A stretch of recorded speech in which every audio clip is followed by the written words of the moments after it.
Hello, good morning વિદ્યાર્થી મિત્રો. આપણે અગાઉના પિરિયડની અંદર સમય સંખ્યાઓ વિશે માહિતી મેળવી હતી, જેમાં કેટલીક સંખ્યાઓ જેવી કે પૂર્ણ સંખ્યાઓ, પ્રાકૃતિક સંખ્યાઓ, પૂર્ણાંક સંખ્યાઓ વિશેની વાત કરી હતી. અને આ બધી જ સંખ્યાઓ છે એ સમય સંખ્યાઓ છે એવું પણ આપણે તારણ કાઢ્યું હતું અને એની પણ સમજ મેળવી હતી. હવે સમય સંખ્યાઓનું સ્વરૂપ વિશેની પણ ચર્ચા કરી હતી કે પી છેદમાં ક્યુ સ્વરૂપ હોય છે. પી અને ક્યુ એ બિલોંગ્સ ટુ ઝેડ હોય છે અને છેદ જે છે ક્યુ એ ઇઝ નોટ ઇક્વલ 0 હોય છે.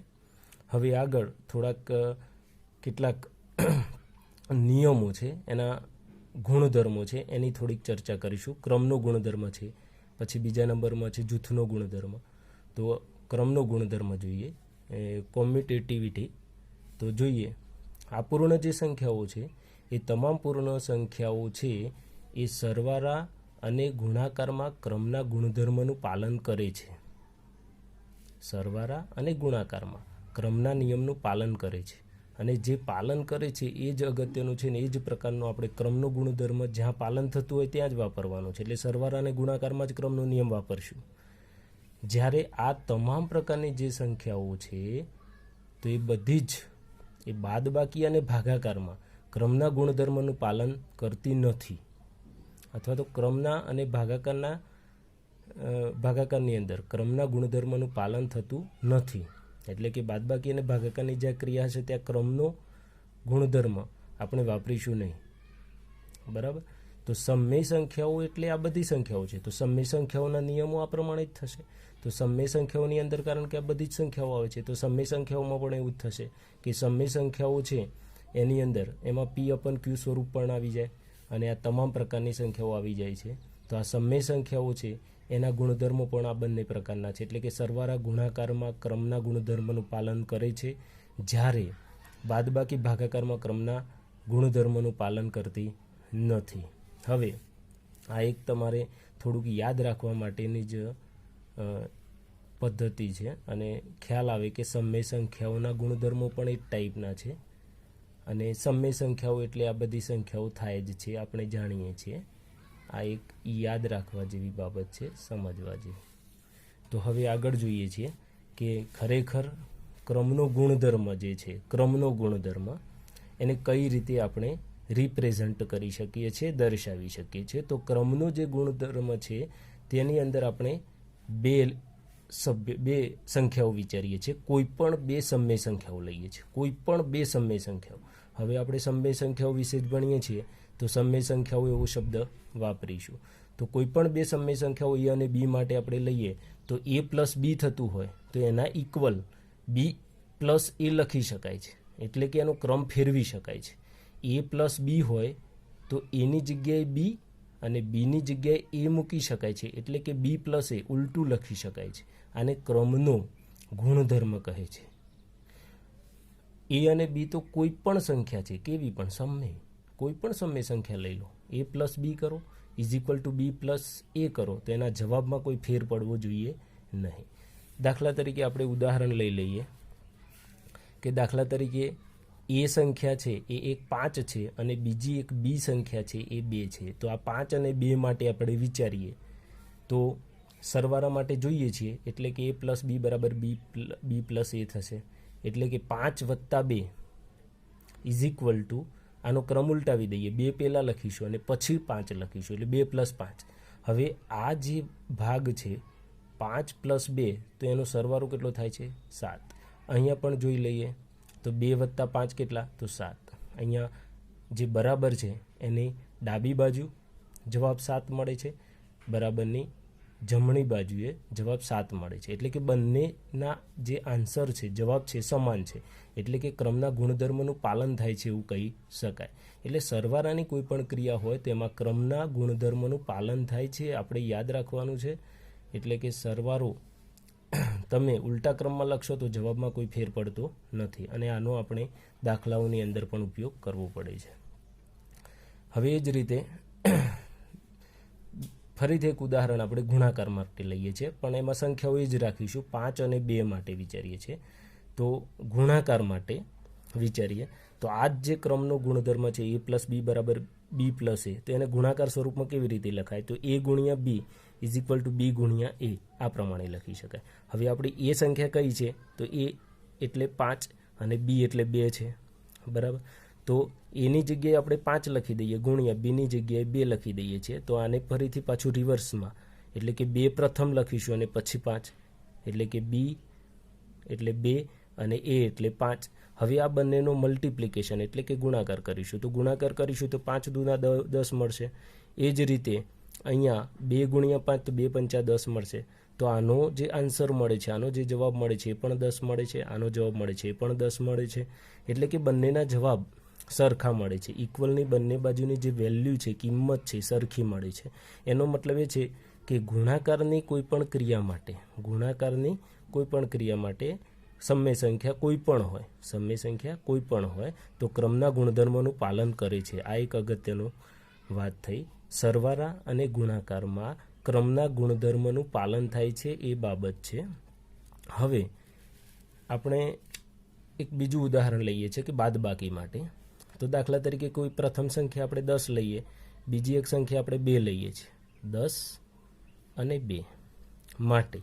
તો બાદબાકીમાં કેવો નિયમ થાય? a ઓછા બી હોય તો બી પ્રથમ આવી જાય ને એ પછી, એટલે બી માઇનસ એ થાય. તો આપણે ચેક કરીએ, એની જગ્યાએ 10 મૂકીએ છીએ, વચ્ચે ઓછા બીની જગ્યાએ 2 મૂકીએ છીએ, ઇઝ ઇક્વલ ટુ બી. તો બી એટલે તો 2 જ છે, એટલે કે આનો ક્રમ જ બદલવાનો છે. 2 આગળ આવી જાય છે. બીની જગ્યાએ 2 મૂકે તો બીની જગ્યાએ 2, એની જગ્યાએ 10 મૂકે તો એની જગ્યાએ 10, બરાબર. એટલે ક્રમ ફરી જાય છે. હવે આનું આપણે સાદુરૂપ આપીએ છીએ. બરાબરની બંને બાજુ છે, ડાબી બાજુ અને જમણી બાજુ બંનેનું સાદુરૂપ આપીએ. 10 ઓછા 2 કરીએ છીએ તો 8 મળે છે. 2 ઓછા 10 કરીએ છીએ, અહીંયા થોડુંક વિચારવા જેવું છે. 2માંથી તો 10 બાદ થાય જ નહીં, પરંતુ આપણે શું કરવું પડે? તો 10માંથી 2 બાદ કરવા પડે. 10માંથી 2 બાદ કરીએ છીએ એટલે 8 જ મળે છે. પણ ચિહ્ન તો મોટી સંખ્યા કઈ છે? માઇનસને ગણીશું નહીં. તો અહીંયા 2 છે અને અહીંયા 10 છે, તો મોટી સંખ્યા 10 છે. તો 10 આગળ જે ચિહ્ન હશે તે ચિહ્ન અહીંયા આન્સરમાં મળશે. એટલે કે બરાબરની ડાબી બાજુએ 8 જવાબો મળે છે અને બરાબરની જમણી બાજુએ -8 જવાબ મળે છે. એટલે બંનેના આન્સર સરખા નથી, ઇક્વલ નથી આવી રહ્યા. અને એટલા માટે જ અહીંયા ક્રમના ગુણધર્મનું પાલન થતું નથી. તો શેમાં ક્રમના ગુણધર્મનું પાલન થતું નથી? તો બાદબાકી માટે. તો બાદબાકી એ ક્રમના ગુણધર્મનું પાલન કરતી નથી. એટલા માટે આપણે અહીંયા ચોકડી મારી દઈએ છીએ. એટલે બાદબાકીની અંદર આપણે ક્રમનો ગુણધર્મ ન લઈ શકીએ. હવે એક બીજું એક ઉદાહરણ ભાગાકાર માટે જોઈ લઈએ. તો એ આપણે a બરાબર 10 જ લઈએ છીએ અને b બરાબર 2 માટે વિચારીએ છીએ. આવી તમે કોઈ પણ સમય સંખ્યાઓ લઈ શકો છો. દાખલા તરીકે અહીંયા તમે 1/5 અને 2/10 આવું પણ લઈ શકો, કારણ કે એ સમય સંખ્યા જ છે. ઋણની અંદર પણ લઈ શકો છો, પણ આ ઉદાહરણ તરીકે આપણે અમુક સંખ્યાઓ પસંદ કરી છે. હવે અહીંયા આપણે ભાગાકાર માટે જોવું છે. ભાગાકાર માટે તો ભાગાકાર માટે ક્રમનો ગુણધર્મ આપણે એ જ રીતે લખી શકીએ કે a ભાગ્યા b હોય ઇક્વલ b પ્રથમ આવી જાય, ક્રમ ખાલી ઉલટાવી દેવાનો છે, b ભાગ્યા a થઈ જાય. તો હવે જોઈએ તો એની જગ્યાએ આપણે 10 મૂકીએ છીએ, 10/2 લખાય ઇઝ ઇક્વલ ટુ તો 2/10 લખી શકાય ઉલટા ક્રમમાં. હવે આનું સાદુરૂપ આપણે આપીએ છીએ. તો આનું સાદુરૂપ કઈ રીતે આપી શકીએ? તો 10/2 એને આ રીતે પણ લખી શકાય, 10/2, બરાબર છે. તો 10/2 એટલે શું? તો 10 એટલે શું? તો 5 દુ 10, 5 દુ 10 અને છેદમાં કેટલા છે? તો 2. તો 2 કટ થઈ જાય છે, તો શું વધે છે? 5. હવે એ જ રીતે આપણે અહીંયા જમણી બાજુનું સાદુરૂપ આપીએ. તો આ 2/10 છે, તો 2/10 લખી શકાય. તો અહીંયા આપણે સાદુરૂપ આપીએ છીએ તો 2 ગુણ્યા 1 લખાય, 2 એકા 2 અને છેદમાં 2 પંચા 10 થાય, 2 પંચા 10 થાય છે. હવે જોઈએ તો અહીંયા પણ 2 કટ થઈ જાય છે, કેન્સલ થઈ જાય છે, એટલે 1/5 વધશે, 1/5 વધે છે. હવે તમે વિચારો, બંને બાજુના જવાબમાં ફેર પડે છે. એકમાં જે ડાબી બાજુનો જવાબ છે, ઇક્વલની ડાબી બાજુ 5 છે, ત્યારે અહીંયા જે ઇક્વલ છે એની જમણી બાજુએ 1/5 છે, સોરી 1/5 છે. એટલે કે બંને ઇક્વલ નથી, આ બંને ઇક્વલ નથી, એટલે કે ક્રમના ગુણધર્મનું પાલન થતું નથી. આપણે આ ચોકડી જ મારી દઈએ છીએ. એટલે કે બાદબાકી અને ભાગાકારમાં કોઈ પણ સમય સંખ્યા લઈ લો, કોઈ પણ, તો એમાં ક્રમના ગુણધર્મનું પાલન થતું નથી. બાદબાકી, ભાગાકાર ક્રમના ગુણધર્મોનું પાલન કરતા નથી, જ્યારે સરવાળો અને ગુણાકાર એ ક્રમના ગુણધર્મનું પાલન કરે છે. હવે આગળ આપણે થોડુંક જોઈશું તો જૂથના ગુણધર્મની થોડીક વાત કરી લઈએ. તો જૂથના ગુણધર્મમાં કેવું હોય છે? તો જૂથનો ગુણધર્મ એસોસિએટિવિટી અંગ્રેજીમાં કહેવામાં આવે છે. એ જૂથના ગુણધર્મમાં સેમ પ્રોસેસ જ છે કે જે ક્રમના ગુણધર્મમાં હતી. એટલે કે ક્રમના ગુણધર્મ મુજબ સમય સંખ્યાઓ સરવાળા અને ગુણાકારમાં જૂથના ગુણધર્મનું પાલન કરશે જ, જ્યારે બાદબાકી ભાગાકારમાં જૂથના ગુણધર્મનું પાલન થતું નથી. પણ અહીં મિત્રો દરેક વખતે આપણે ઉદાહરણ લઈએ એના કરતાં આપણે શોર્ટમાં એક સમજી લઈએ કે જૂથ એટલે શું. તો જૂથ એટલે 2 કરતાં વધારે સંખ્યાઓ. કોઈ પણ 3 સમય સંખ્યાઓ આપણે વિચારીએ છીએ, ક્રમમાં 2 જ લીધી, પણ જૂથની અંદર આપણે શું કરીએ છીએ? કોઈ પણ 3 સમય સંખ્યાઓ લઈએ છીએ, A, B અને C માટે 3. તો 3 સંખ્યાઓના સરવાળા માટેનો જૂથનો નિયમ વિચારી લઈએ. તો જૂથના નિયમની અંદર આ એ સંખ્યા એને પ્રથમ લખ્યા પછી પ્લસ કરી અને બી અને સીને જૂથમાં લખીએ છીએ, એટલે કે બી પ્લસ સી કરીએ છીએ. બધાની વચ્ચે ચિહ્ન કયું છે? પ્લસ. પછી ઇક્વલ આવી જાય છે. હવે આપણે શું કરીશું? તો એ અને બીનું જૂથ બનાવીશું, એ અને બીનું જૂથ બનાવીશું અને આ સી છે એને છૂટા રહેવા દઈશું. એટલે આ પ્રમાણે જૂથનો સરવાળાનો નિયમ આપણે લખી શકીએ છીએ. અને સરવાળામાં જૂથનો નિયમ કોઈ પણ સમય સંખ્યાઓ માટે એ સત્ય છે, સાચો જ છે. એની ડાબી જમણી બંને બાજુ કોઈ પણ સંખ્યાઓ 3 મૂકવામાં આવે તો કોઈ જ ફેર પડતો નથી, એટલે કે જૂથના નિયમનું સરવાળામાં પાલન થશે. એ જ પ્રમાણે ગુણાકાર માટે વિચારીએ તો અહીંયા કંઈ નથી, ખાલી પ્લસ સાઇન જ્યાં છે, ચિહ્ન છે, ત્યાં આપણે શું કરવાનું છે? ગુણાકાર. તો એ ગુણ્યા કૌંસમાં બી ગુણ્યા સી ઇઝ ઇક્વલ ટુ કૌંસમાં એ ગુણ્યા બી ગુણ્યા સી. તો આપણે એ પ્રમાણે વિચારીએ કે એ ગુણ્યા અહીંયા બી અને સીનો જૂથ છે, તો એ જ પ્રમાણે આપણે શું કરીશું? હવે ઇક્વલની જમણી બાજુ તો બી અને એનું ગ્રુપ બનાવી દેવાનું અને સીને છૂટા પાડી દેવાનું. એટલે આ પ્રમાણે ગુણાકાર માટે પણ જૂથના નિયમનું હંમેશા પાલન થાય છે. જૂથના નિયમનું ક્યાં પાલન નથી થતું? આગળ જોયું આપણે, બાદબાકી અને ભાગાકારમાં જૂથના ગુણધર્મનું પાલન થતું નથી. જે આપણે ક્રમના ગુણધર્મમાં જોયું એ જ પ્રમાણે છે. હવે આપણે એક ઉદાહરણ છે તો જરાક જોઈ લઈએ તો આનું સોલ્યુશન કઈ રીતે કરી શકાય. આપણા પાઠ્યપુસ્તકના ઉદાહરણ નંબર 1 છે 3/7 પ્લસ કૌંસમાં -6/11 કૌંસ પૂરું પ્લસ કૌંસમાં -8/21 કૌંસ પૂરું પ્લસ કૌંસમાં 5/22 કૌંસ પૂરું ની કિંમત શોધો અને વેલ્યુ શોધવી છે. તો કઈ રીતે શોધી શકાય?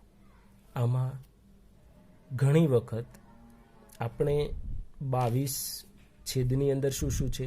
22, 21, 11 અને 7 બધી જ સંખ્યાઓ એવી છે કે જેનું આપણે લસા લીધા વગર ઉકેલ મેળવી શકતા નથી, પરંતુ આપણે લસા લેવો નથી. આ થોડાક જે નિયમ જોઈએ આપણે એ નિયમ પ્રમાણે કામ કરવું છે. તો નિયમ પ્રમાણે જોઈશું તો આપણે કઈ રીતે એનું સોલ્યુશન ઝડપથી કરી શકીએ એ વિચારવાનું છે. તો આમાં જોઈએ તો આ ફર્સ્ટ ટર્મ છે, એટલે કે પ્રથમ પદ છે, આ બીજું પદ છે, આ ત્રીજું પદ છે અને આ ચોથું પદ છે. અને બધાની વચ્ચે કેવું છે? તો એડિશન છે, સરવાળો છે. હવે આ સરવાળાની અંદર આપણે આનું કેવી રીતે પદોની ગોઠવણી કરશું તો આપણને દાખલો સરળ પડશે એ જોવાનું છે. અને સરવાળો છે એટલે તો આપણે લસાગુસા જ કરવું પડશે, ગુણાકાર તો આપ્યો જ નથી. તો અહીંયા તમે જોઈ શકો છો કે આ પ્રથમ પદ, બીજું પદ, ત્રીજું પદ અને ચોથું પદ છે. તો અહીંયા કયા પદ વચ્ચે રિલેશન સારું છે કે જેથી સાદુરૂપો આપવામાં સરળ પડે? તો મને એવું લાગે છે કે પદ નંબર 1 અને પદ નંબર 3 વચ્ચે રિલેશન સારું છે. કેમ? તો અહીંયા 7 છે, અહીંયા 21 છે. તો 7નો ઘડિયો બોલશું તો 7 3 21 થવાના છે. એટલે આનો જે લસા લેવામાં સરળતા રહેશે. એ જ પ્રમાણે અહીંયા છેદમાં જો બીજા ટર્મમાં, બીજા પદમાં અને ચોથા પદમાં, તો અહીંયા 11 છે, અહીંયા 22 છે, એટલે 11 દુ 22 થવાના છે. એટલે કે આ બે પદ વચ્ચે રિલેશન સારું છે. આ રીતે આપણે વિચારી શકીએ. તો પ્રથમ અને ત્રીજું આ બંને પદ આપણે જોડે લખીશું.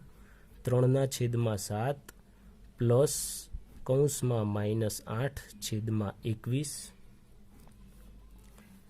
પ્લસ, હવે બીજું અને ચોથું પદ તમે ગમે તે પદ પહેલા લખી શકો છો, 5/22 પ્લસ કૌંસમાં -6/11. જ્યારે પદ આપણે જો આ પદ મેં પ્રથમ લખ્યું તો પ્લસ 5/22. હવે આ પદ જ્યારે લખું છું તો આ પદનું જે ચિહ્ન પ્લસ છે એની જોડે જ રહેવું જોઈએ. એટલે કે એ પદ જ્યારે હું ઉપાડીને અહીંયા લખું છું ત્યારે એનો આગળનું જે પ્લસ છે એની સાથે રહેવું જોઈએ. હવે વિચારો કે અહીંયા 21 છે, તો આ બે પદનો મારે લસા લેવો છે, આ બંને પદનો. તો અહીંયા મારે 7 જ્યાં છે ત્યાં 21 કરવા માટે 3 વડે ગુણવા પડે. હું છેદમાં 3 વડે ગુણું છું તો ઉપર મારે 3 વડે ગુણવા પડશે. હવે ઘણી વખત એવું થાય કે આવા પદો ન મેળવી શકાય, લગભગ તો ખ્યાલ આવી જ જાય છે, પણ અહીંયા આપણે પાછા કયા નિયમોનો ઉપયોગ કર્યો છે એ પણ થોડુંક ઉલ્લેખનીય છે. તો અહીંયા આપણે ક્રમ બદલીએ છીએ સંખ્યાના. આ બે સંખ્યાઓ જોડે લખીએ છીએ, આ બે જોડે એટલે ક્રમનો નિયમ વાપરીએ છીએ. અને ક્રમનો નિયમ વાપરી આ બે સંખ્યાઓને જોડે લખીએ છીએ એટલે કે જૂથનો નિયમ વાપરીએ છીએ. આ બંને નિયમ વાપરીએ છીએ, બરાબર. ઘણી વખત આપણને નિયમની ખ્યાલ પણ ન રહે અને નિયમ વપરાઈ જતો હોય છે. હવે અહીંયા 21 છે, અહીંયા 21 કરવા માટે શું કરવું પડે? તો આને 3 વડે ઉપર નીચે ગુણવા પડશે. એટલે અહીંયા શું થશે? જો છેદમાં 7 3 21 થશે, 3 તારી 9 થઈ જશે. અહીંયા આ પ્લસ ગુણ્યા માઇનસ એટલે માઇનસ થઈ જશે. અહીંયા 8/21 એટલે છેદ સરખો થઈ ગયો. હવે એ જ પ્રમાણે અહીંયા જોઈએ તો અહીંયા 22 છે, તો અહીંયા 22 કરવા માટે 2 વડે ગુણવા પડે, તો અહીંયા પણ 2 વડે ગુણીશું, બરાબર. તો આ જે ટર્મ છે 5/22 એમને એમ જ રહેશે. પ્લસ ગુણ્યા માઇનસ એટલે માઇનસ થઈ જશે, 6 દુના 12 થઈ જશે અને 11 દુ 22 થઈ જશે. હવે તમે જુઓ તો આ બે ટર્મમાં છેદ સરખો થઈ ગયો છે, અહીંયા પણ સરખો થઈ ગયો છે, એટલે કે સમછેદી થઈ ગયા છે.